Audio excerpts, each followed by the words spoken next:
ಕೇಳೋ ಮಾದೇವ ಮನ್ಸನ ಜೀವ ನೀ ನುಡಿಸಿ ಆಡಕ ಢಮರು ಆಗ್ಯಾವ ಯಾಕ ಶಿವಲಿಂಗ ನಡೆಸುತ್ತಿ ಹಿಂಗ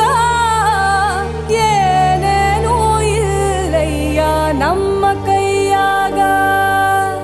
ಎಡವಿಸಿ ತಾಳ ಉರುಳಿಸಿ ದಾಳ ನಡೆಸಿದಿ